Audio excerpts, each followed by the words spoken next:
Sanibonani, welcome ku AVG Reality Channel. Igama umchasiseli isimunye sentombi. Ngiyazi ukuthi abaningi nihleli nilindele udaba lwedudula. Bekunodaba lwedudula obeluhleli luse-court. Engicabanga ukuthi abantu abaningi basizwile isinqumo esithethwe inkantolo izolo. Engicabanga ukuthi isinqumo futhi esijabulisa abantu abaningi, especially ama-migrants. Idudula inikezwe isinqumo sokuthi lokho ekwenzayo, actually ngithi isinqumo senkantolo sithe lokho okwenziwa inhlangano i-Operation Dudula akukho emthethweni, njalo kumele kustophe immediately. Batshelwe abantu bedudula ukuthi ukuvimba abantu ikakhulukazi ezibhedlela nasezikolweni kumele leyo nto istophe. Lokho kukhishwe inkantolo.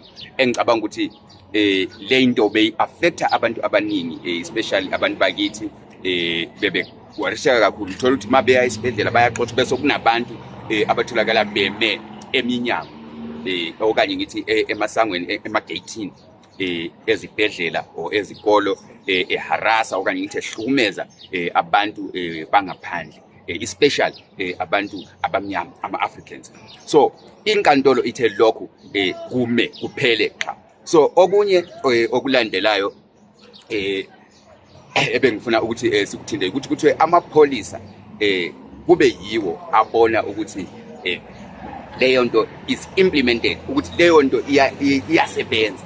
Okusho ukuthi laba bantu kumele ungababona beme esibhedlela okanye ungababona beme emnyango wesikolo thizeni, uyakwazi ukuthi ufonele amaphoyisa, watshele ukuthi namba laba bantu sebelapha, bayofika beboshwe ngoba leyo nto ayikho emthethweni. Siyakwazi ukuthi isikhathi esiningi amaphoyisa, ikakhulukazi la amaphoyisa ethu la eHillbrow, Bereas, Joburg CBD, anokungazenzi izinto ezifana nalezi. Ubona sometimes abantu bedudula beyenza lento, amaphoyisa ebabhekile engenzi lutho. Bayazi abantu abaningi bekusenzakala kanjalo, uthola ukuthi abantu bayahlukumeza namaphoyisa angenzi lutho. Kodwa ke inkantolo inqume ukuthi amaphoyisa abe yiwo okanye ngithi kube ngabanye babantu ababona ukuthi lesi sinqumo senkantolo siyalandela. Engicabanga ukuthi kuyinto ezokhulula abantu bakithi abaningi.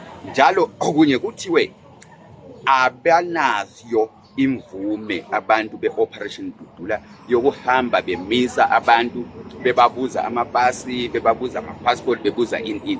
Konke lokho kuthiwe bakustop.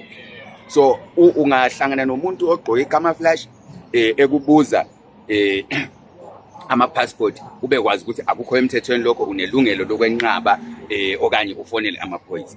So ngiyabonga kakhulu. Ngicabanga ukuthi abantu abaningi bebezibuza ukuthi sisho ukuthini isinqumo esikhishwe inkantolo. Kodwa ke kulokho siyaqhubeka lokusigqugquzela abantu ukuthi bezame ukuthi belungise izinto zabo zibe semthethweni, kungathiwa hayi ngoba nasi idudula sixoshiwe abantu bese becabanga ukuthi sekukwampunze endlemini, abantu akusamelanga beqhubeke belungisa izinto zabo. Siya-encourage ukuthi abantu abaqhubeke njalo beloku besenza izinto zabo zibe sendleleni. Ngiyabonga kakhulu. Ngicela ukuthi ningakhohlwa ukuthi li-subscribe la ku-AVG Reality Channel, or li-share le video ikwazi ukuthi ifinyelele kwabanye abantu, ngoba siyazi ukuthi kukhona la information le engeke izifike khona okuzokwenza ukuthi abantu bedudula beqhubeke beloku behlukumeza abanye abantu kwezinye indawo abangakwaziyo ukuthi kanti lento isimisiwe. Ngiyabonga kakhulu.